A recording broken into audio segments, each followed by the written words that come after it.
आपने देखा यूपी के इलाहाबाद, झांसी, कौशाम्बी, ललितपुर, भदोही, बरेली, फैजाबाद, जालौन, पीलीभीत, मिर्जापुर, बदायूं, हमीरपुर, गोंडा, सोनभद्र, शाहजहांपुर और अब देखिए यूपी के बांदा से नुक्कड़ बहस। महर्षि वामदेव की तपोस्थली के नाम से मशहूर है यूपी का बांदा जिला। धर्म और ऐतिहासिक तौर पर तो बांदा का अपना महत्व है ही, साथ ही प्रकृति का भी वरदान बांदा को मिला हुआ है। अजय दुर्ग कलेंजर और नीलकंठेश्वर मंदिर चंदेल शासनकाल का बेजोड़ उदाहरण है। के नदी में पाया जाने वाला सजर पत्थर अंतर्राष्ट्रीय बाजार में काफी महंगे दामों पर बिकता है। इन सब के बावजूद भी बांदा जिला अपनी बदहाली के लिए रो रहा है। विकास के नाम पर ना तो रोजगार है, ना ही मूलभूत सुविधाएं जैसे पानी और बिजली। सूखे की वजह से किसान आत्महत्या करने को मजबूर है। हमारे बांदा में मुख्य रूप से सड़क की समस्या है और बांदा से कानपुर की भी सड़क जो है बांदा चिल्ला मार्ग, वो भी काफी उखड़ गया था, अभी मुश्किल तमाम कंप्लीट हो पाया है। बरसात में बांदा टापू बन जाता है। अगर कोई मरीज को लेकर के जल्दी कानपुर पहुंचना चाहे तो संभव नहीं है। इन 5 वर्षों में कोई बेहतर विकास नहीं हुआ है और सूखा है, अकाल पड़ा हुआ है, देख ही रहे हैं, उसमें कोई छुपा नहीं है। बांदा में 4 विधानसभा सीटें हैं। बांदा सदर सीट पर कांग्रेस के विधायक विवेक कुमार सिंह काबिज हैं। नरेनी और बवेरू सीट एसपी के पास है। तंदवारी सीट पर कांग्रेस का कब्जा है। सूखे की मार झेल रहे बांदा जिले की बदहाली इस बार चुनावी मुद्दा रहेगी। वहीं बेरोजगारी की वजह से बढ़ रहा पलायन भी इस बार चुनावी सुर्खियों में रहेगा। यूपी में 2017 में विधानसभा चुनाव होने हैं। नमस्कार, मैं हूं ब्रजेश राजपूत।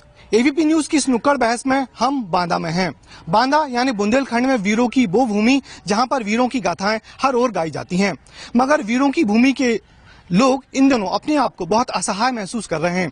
सूखे का प्रकोप ऐसा है कि कुछ कहना ही मुश्किल है। पीने की पानी की दिक्कत इस कदर है कि गांव से लेकर शहरों तक लोग परेशान हो रहे हैं। बिजली इस शहर में इतनी बार आती और जाती है कि आप गिनने बैठेंगे तो गिनती भूल जाएंगे।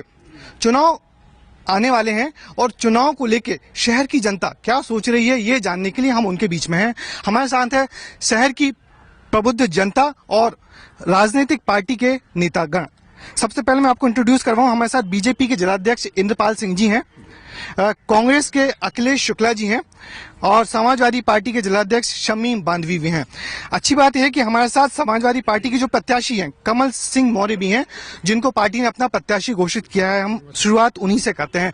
मौर्य साहब, इस कदर सूखा पड़ा हुआ है यहाँ इस इलाके में कि हमको देख के मालूम नहीं कैसा लगता है कि जनता इस कदर परेशान है, तो क्या कर रही है समाजवादी पार्टी की सरकार?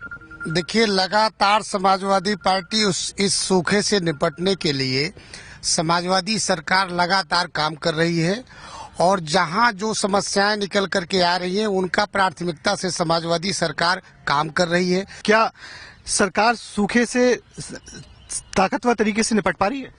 ताकतवर छोड़ दीजिए, किसान यहाँ का इस कदर बेहाल है कि कांग्रेस सरकार द्वारा चलाई गई मनरेगा की योजना और राष्ट्रीय खाद्य सुरक्षा योजना, जो इस सरकार के इस सूखे से निपटने का एकमात्र हथियार है, उस पर भी ये किसानों को और ग्रामीण जनता को उसका लाभ नहीं दे पा रहे हैं। मनरेगा की मजदूरी के लिए त्राही त्राही मच रही है।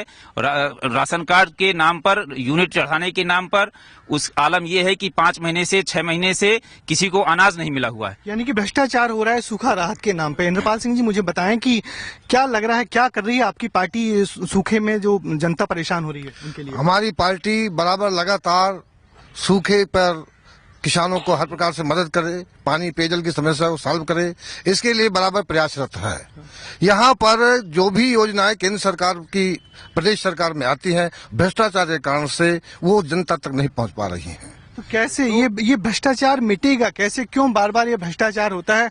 साहब बताइए कि ये जो बार बार सूखा आ जाता है आपके इलाके में और बड़ी दावे किए जाते हैं राहत के नाम पे, पर जनता वहीं कहीं परेशान होती है, आखिर क्या वजह है? सब ये तस्वीर कब बदलेगी? देखिए, ये तो सूखत जल स्रोत सब बूंद चली पाताल, पानी मोलय आबरू अंतर्मुखी अकाल। ये आज का अकाल नहीं है, ये नीतियों की अपनी खामियां हैं। यहाँ पर प्रबंधन की कमी है। चाहे जो सरकारें रही हों, चाहे जो पार्टियां रही हों, यहाँ पे एक दौर चला है, मैं कह सकता हूँ संतरी से लेकर प्रधानमंत्री तक और सामाजिक क्षेत्र के लेकर के सारे लोगों तक ये परिस्थितियां हैं कि जो यहाँ के लिए प्रबंधन होना चाहिए, पानी और कृषि का प्रबंधन होना चाहिए, वो बिल्कुल लोगों को भूल ही गया था। तो ये तो मैं कहता हूँ ये जो सूखा आया है ये सबके दिमागों में चोट पहुंचाने के लिए आया है, सबके दिमागों के जो बंद दरवाजे पड़े थे वो खोलने के लिए आया है और ये अकाल है, इसको समझने की जरूरत है और प्रबंधन की जरूरत है। यानी कि आने वाले दिन और बुरे होंगे। मगर हम देख रहे हैं कि इस पूरे इलाके में समस्याएं बहुत हैं। यदि हम शहर की बात करें तो शहर में पीने की पानी की बहुत किल्लत है। क्या कर रही है आपकी पार्टी? मैं भारतीय जनता पार्टी से। हाँ, जनता पार्टी भी, पर हमने कभी जनता पार्टी को आंदोलन करते नहीं देखा इस पूरे इलाके में। ये जो है समाजवादी पार्टी की सरकार है। समाजवादी पार्टी की भ्रष्टाचार की वजह से ये कोई भी काम जो है सुचारू रूप से नहीं चल पा रहा है। तो क्या करना चाहिए आपको लगता है कि समीम साहब, बांधवी साहब, जिस तरीके से ये सब कुछ हो रहा है, बार बार लोग कह रहे हैं कि समाजवादी पार्टी आती है तब ये हालत बहुत बिगड़ जाती है। तो समाजवादी पार्टी की नीति साफ है, आप सब जनता जान रही है, सब लोग जान रहे हैं, लेकिन सच्चाई बात कोई कहना नहीं चाहता है।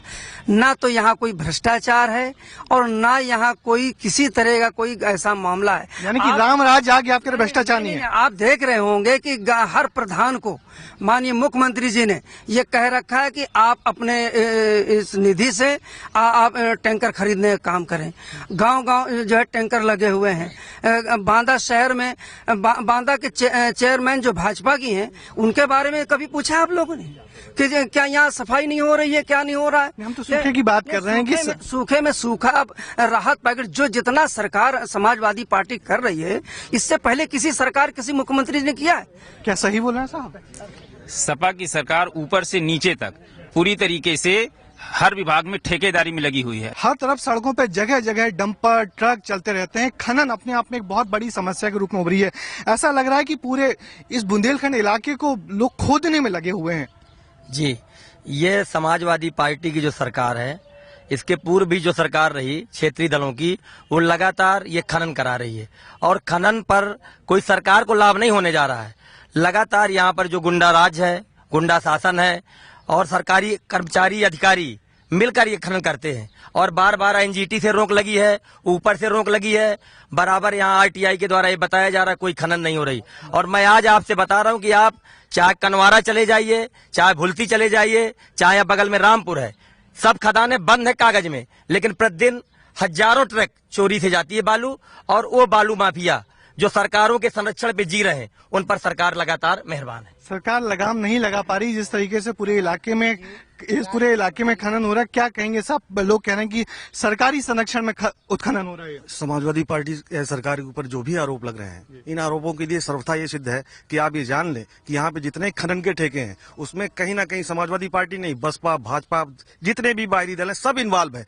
जो समस्या है तो सभी मालूम है कि करा रहा है आदमी जो है। शासन जिसका होता है वो जिम्मेदार होता है, दूसरा कोई नहीं कर सकता है। और शासन सपा का है, शासन करवा रही और घर कोई नहीं करवा रहा। सही, देखिए सबकी अपनी अपनी सोच है, मगर सबके मन में यही कसक है कि इस बुंदेलखंड का जो सबसे प्रमुख इलाका है बांदा, उसका विकास होना चाहिए। नेता लोग अपनी जिम्मेदारी निभाएं और ऐसा कुछ करें कि आगे आने वाली पीढ़ी को बता पाएं, जिससे इस इलाके की तस्वीर बदले।